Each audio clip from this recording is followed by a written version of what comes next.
आज जंगल में सैम के साथ एक अजीब घटना घटित हुई। पैर फिसल जाने की वजह से उसका मोबाइल गलती से पास की नदी में गिर गया। लेकिन जब उसने मोबाइल को बाहर निकाला, जो कि कुछ ही समय पहले फूटा हुआ था, बिल्कुल ठीक हो गया। उसके हाथ पर लगी चोट भी ऐसे गायब हो गई जैसे कि कुछ हुआ ही ना हो। सैम ने सोचा, क्या यह सब नदी की वजह से हुआ है? क्योंकि कुछ ही समय पहले उसका हाथ और मोबाइल दोनों नदी के संपर्क में आए थे। उसने सच्चाई का पता लगाने के लिए घर के सभी टूटे फूटे सामान को एक बैग में रखा और नदी की तरफ निकल गया। लेकिन जब वह घर वापस लौटा तो सभी टूटा फूटा सामान पहले की तरह ठीक हो गया था। सैम को समझ में आ गया कि नदी के अंदर कोई रहस्यमयी शक्ति है जो कि किसी भी असंतुलित सामान को ठीक कर सकती है। सैम ने एक और बार नदी को आजमाने का फैसला किया। रात को उसने पिता के सो जाने के बाद अपनी बहन की किताब को उठाया और नदी के पास ले जाने का फैसला किया। परंतु सैम को नदी की तरफ जाते हुए उसकी बहन ने भी देख लिया, जो कि उसका पीछा करते हुए नदी तक पहुंच गई। लेकिन जब उसने अपने भाई के हाथ में अपनी कार्टून वाली किताब को देखा तो सीधा उसके सामने जाकर किताब को छीनने का फैसला किया।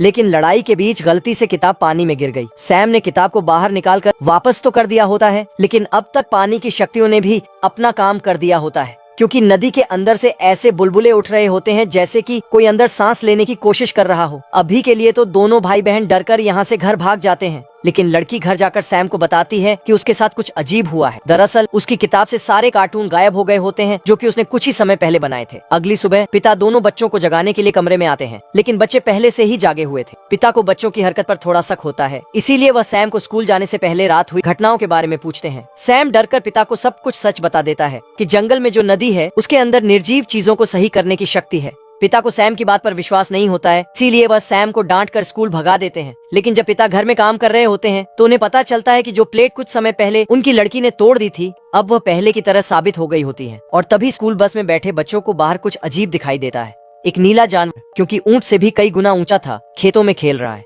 सैम तुरंत समझ जाता है कि पानी की शक्ति की वजह से बहन की किताब में जो कार्टून थे वो जीवित हो गए हैं।